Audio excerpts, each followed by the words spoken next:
All right. Nope, not what I wanted. Awesome. Cool. So, thank you all for joining us for our July CISMA call. We are going to cover some topics relating to the dispersal and spread of invasive species, and then if Taylor's able to join us, we'll also cover some decontamination protocols. I'm just some housekeeping rules before we get started. I'm going to ask that you keep yourselves muted for the duration of this call. We will have some time for Q&A at the end of the presentation. If you do have questions as you're going, feel free to go ahead and drop those in the chat, and we can go ahead and read those and answer them at the Q&A session at the end. Just as a reminder, this call is recorded, and it will be posted. A recording of this call will be posted on the FiskPack's YouTube channel within a few days. So with that, let's see here. As I mentioned, kind of the plan for today is I'm going to go through a presentation on primary and secondary pathways of spread. Then, if Taylor's here, we'll go ahead and cover the decontamination part of this presentation, and if not, we'll have to reschedule that. And then I have some updates, just general FISPAC updates that I'll run through at the end. So with that, let me switch my screens.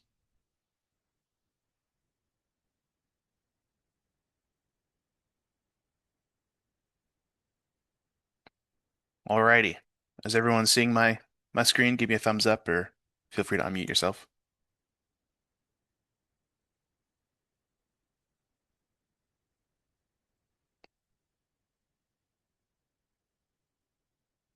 Looks good on my end. All right. What I wanted to do was give us some information that would hopefully contextualize the decontamination talk that Taylor's going to give. This information covers how invasive species are introduced and how they move, particularly how they move post-introduction. And I think, as I mentioned, this just gives us some good context, right? Being involved with CISMA groups, we tend to be very involved with the management of invasive species at a local level.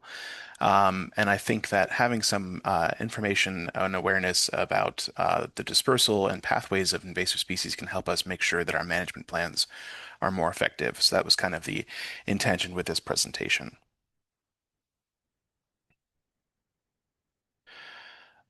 So I think it's helpful to reiterate, right, that invasive species very much are a problem associated with the movement of people and also with the movement of our goods, right, with through trade networks.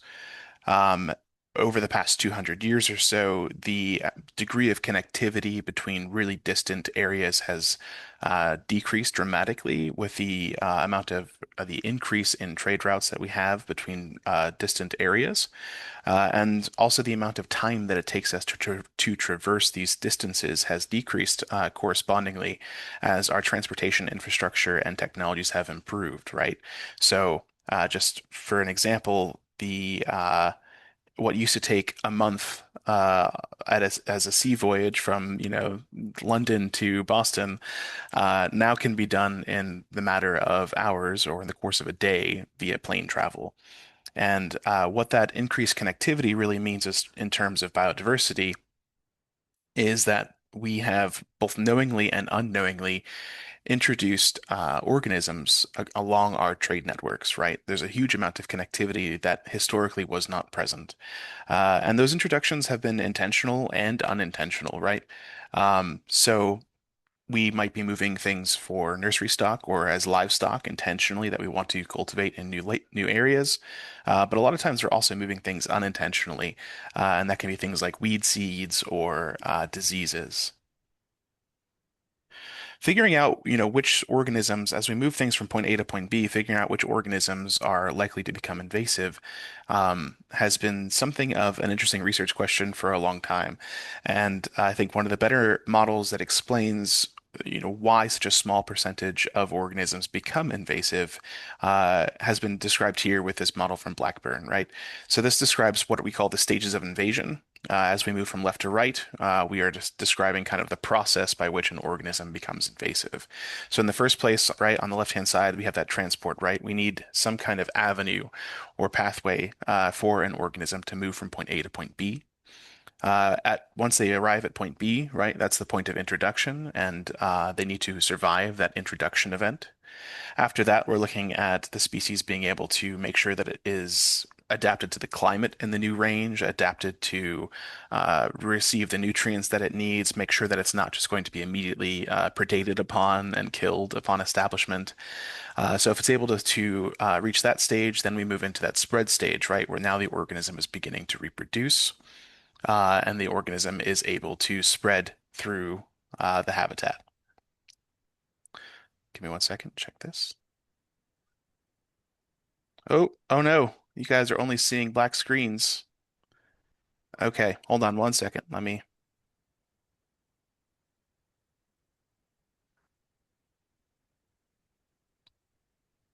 There you go. Is that looking better now? Okay, awesome. Sorry. Thank you so much for catching that.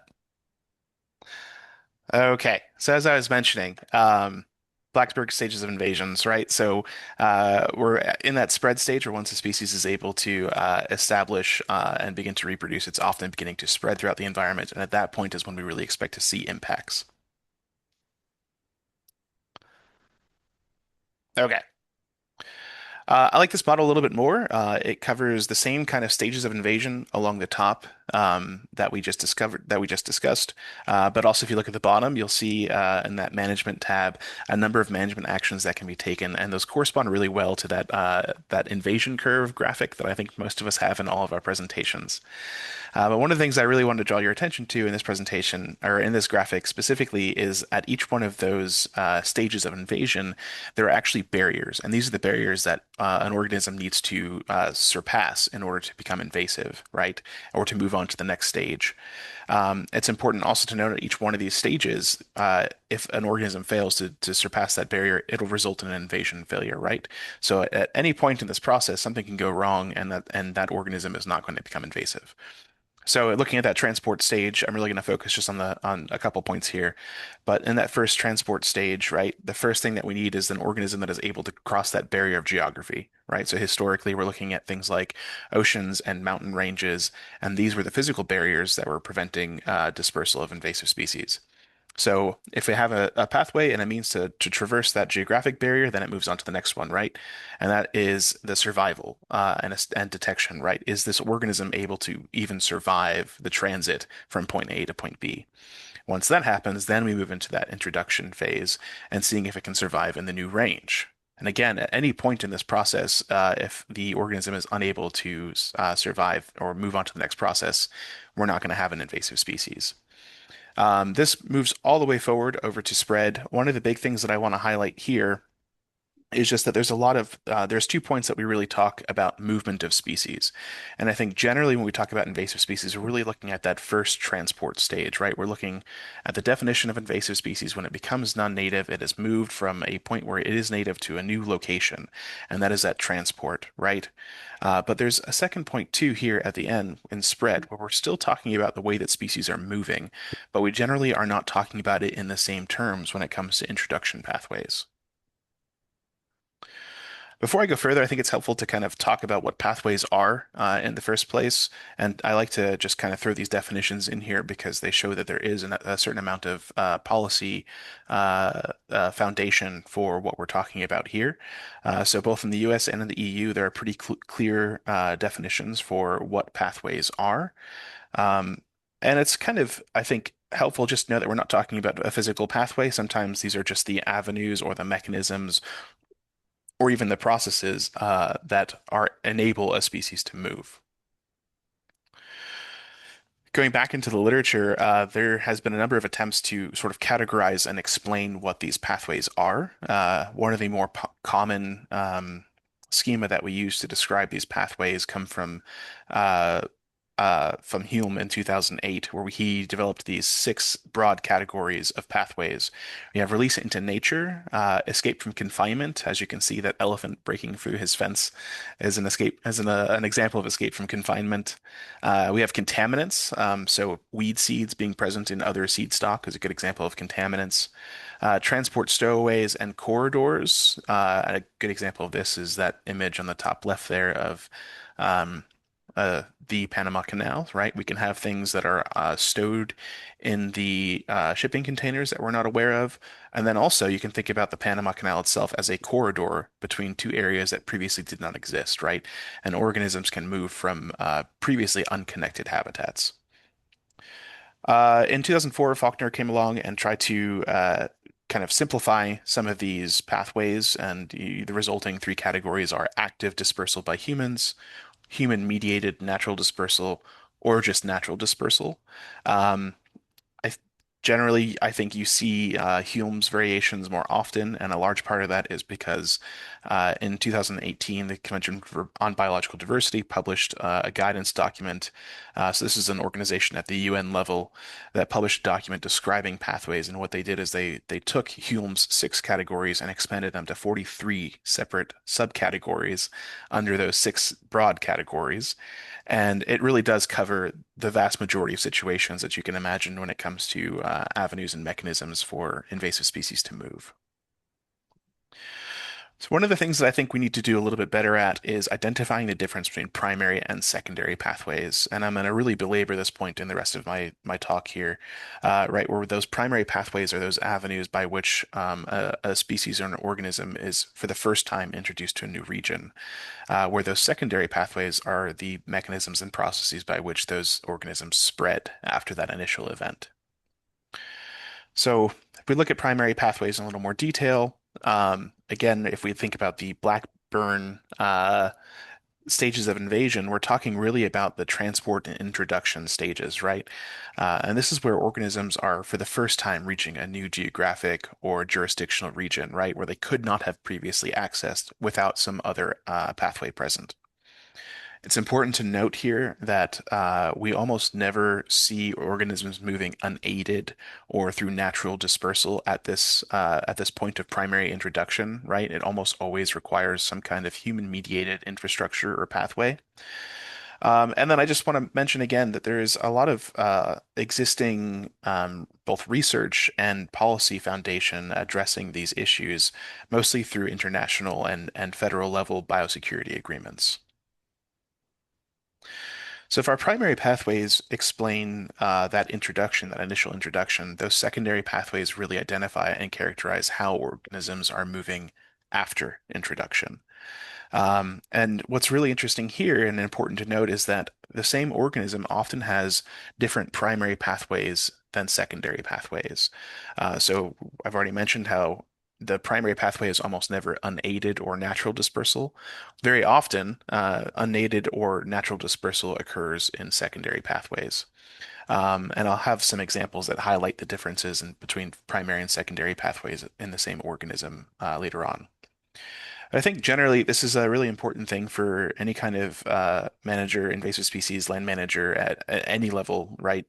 Federal, state, local, or private landowners to be aware of how these organisms are spreading, because it will help them to build a much better management plan.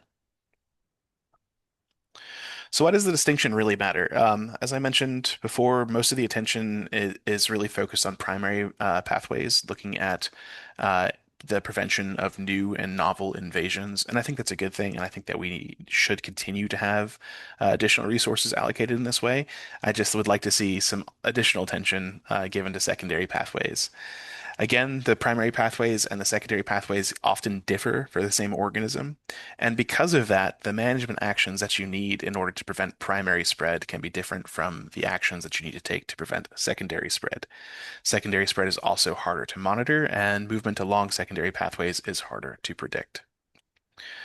So as I promised, here's just a couple of different examples of the differences in primary and secondary pathways for a handful of invasive species. So you can see for the carp, right, originally it was an escape from confinement or containment rather. And then its secondary pathway after it's been introduced to a system is it moves unaided, and then you still have some escape from containment. Generally, this is now released from bait buckets. And I'm not going to run through it all of these, but just the takeaway again is that the primary introduction pathways are different from the secondary. Also, the characteristics of primary and secondary pathways are different. And so just kind of cherry picking a few things from here. I like to point out that when it comes to the pathway complexity, most organisms will only have one, maybe two primary pathways, right, for that initial introduction, which makes them a little bit more discrete and predictable. Um, and again, natural dispersal is rarely one of those pathways at the primary level. Looking at secondary pathways, though, it's not uncommon for organisms to have two, three, even more secondary pathways in which they spread throughout the introduced range. Another issue that I like to point out here is the difference in boundaries. So when we're talking about primary pathways, we're looking at kind of the international level or at the federal government level generally, where there are really clearly understood international boundaries and borders, and the geographic features that we're looking at are pretty well defined, right? Oceans and mountain ranges and so on. When we're looking at the characteristics of secondary pathways, we're looking at a much more complicated landscape of pathways, right? We're looking at differences in land ownership and jurisdiction. And with that, we're also looking at differences in management goals and capacity of different organizations to manage those pathways. And then a much broader suite of geographic features at a smaller scale, things like rivers and even roads can become really important pathways at the secondary level. And because these pathways are all different, the way that we manage them is going to be different. And the difficulties at managing at these two different levels are important to note as well. So one of the things I think is most interesting here is just looking at the public engagement and awareness characteristic on the left there. When we're talking about managing primary pathways, we generally don't need a whole lot of public engagement or awareness. Again, the actors that are acting at this level are generally international government organizations or just generally areas where there doesn't need to be a lot of public engagement. And contrast that when you're trying to manage secondary pathways, there is a need really for widespread education and engagement, which is necessary not just for citizen science surveillance, but also for doing things like preventing pet releases or modifying people's behavior, right? That can help to manage the way that invasive species are spread. And one of the reasons I'm harping on the secondary spread and the importance of it is because secondary pathways often are really important for determining the scale and the speed of invasions, right? A huge reason for this is that secondary pathways are more likely to cause invasions than primary pathways.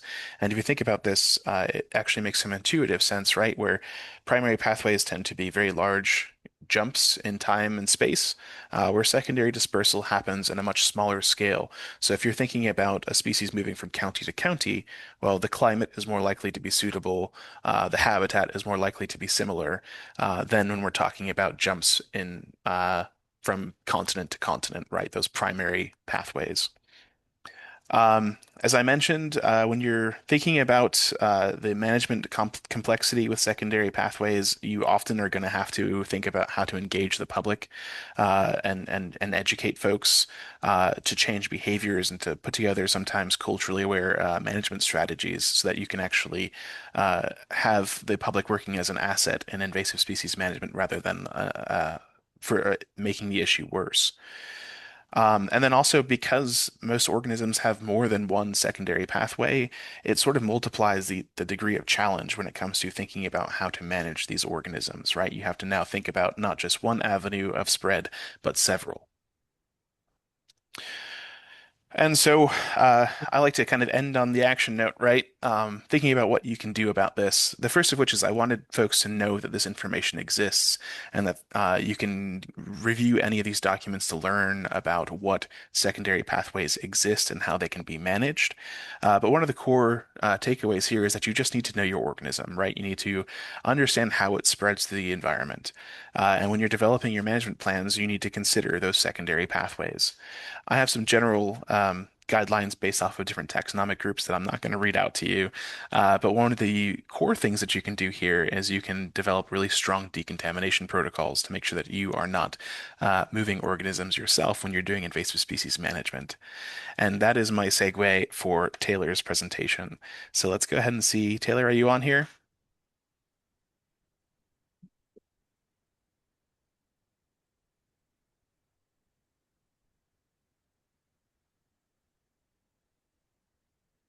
I'm not hearing you.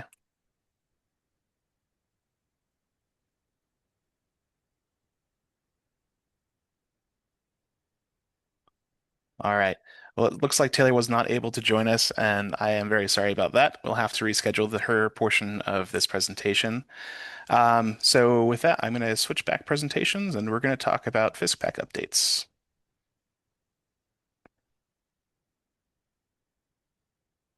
Give me 1 second to queue up the other presentation.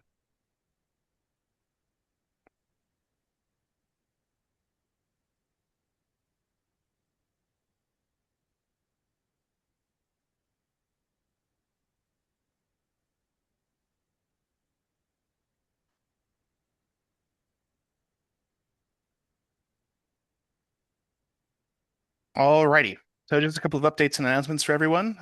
This is the last announcement, last reminder you'll be getting about the Ardisia Agents reporting campaign. We are ending this campaign on July 31st, so if you want your Coral Ardisia badge, please go out and report Coral Ardisia through EdMaps. Any of the apps will work, or you can report it on the online data submission form.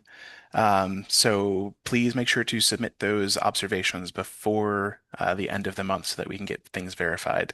And again, just as a reminder, we are using these observations to help justify the campaign to allocate additional resources towards research for a biocontrol to help us manage coral ardisia in the landscape. There also is a volunteer training opportunity that we have that I wanted to share out. FWC is looking in Brevard County to recruit volunteers and to train those volunteers to help them with large lizard capture. So we're looking at things like monitors, tegus, and iguanas. This training is happening July 30th from 6 to 8 p.m. at the Brevard County Extension Office. The address is there. If you are interested, or if you have folks who are interested in learning how to do some identification and trapping effort for large lizards, I think this will be a great opportunity for you to go out. This is a free training, just with the expectation that obviously you are going to help them volunteer and help them with these trapping efforts. Looking at the calendar, we have just the general reminders. Every third Thursday of the month, we have the virtual Python patrol. Every first Friday, you have our first Friday with the Florida First Detectors series. Um, on July 24th, the Suncoast CISMA has their summer workshop. July 29th, North Central Florida CISMA has a feral pigs and wildlife impacts workshop. On July 31st, there's an tall grass workday in Bald Point State Park, which is within the ARSA CISMA footprint. August 4th, Central Florida CISMA has their monthly steering committee meeting. August 14th, ARSA is having their 2026 annual meeting and workshop. On August 19th, North Central Florida CISMA is having an herbicide workshop. And then I will see you here on August 26th for the August monthly CISMA call. Just as a reminder for any of these events, there are often Eventbrite pages, and you can check out the calendar by either using the link or scanning the QR code on the calendar here. Looking ahead, we have a few more calls that are slated for the rest of the year. So next month, we'll be talking with John Kunzer about some EDR plant updates. After that, we'll have Kelly Gestring with FWC talking about his efforts with snakehead, swamp eels, and other aquatic invaders. And then a quick change of schedule I wanted to make everybody aware of. August 28th, we will be having Lainey Carter with the North Central Florida CISMA giving a presentation on the FWC Landowner Assistance Program and specifically the Private Landowner Tool Cache, which is a really cool program geared towards getting tools for land management on lease to private landowners. So with that, I think that's all that I have for you. As we are winding down the year, I always like to remind folks that we are accepting ideas for topics for next year's CISMA webinars. So if you have any ideas, topics you want to have discussed, please email us, let us know so that we can start to get some ideas put together on paper and we can plan out next year. With that, I am going to say that that was a short one and I'm letting you off the leash early. We'll see you next month, and I'll let everybody know if we're able to reschedule Taylor's talk, because it's a really good one, and I think that information needs to get out there. Thanks very much, everyone.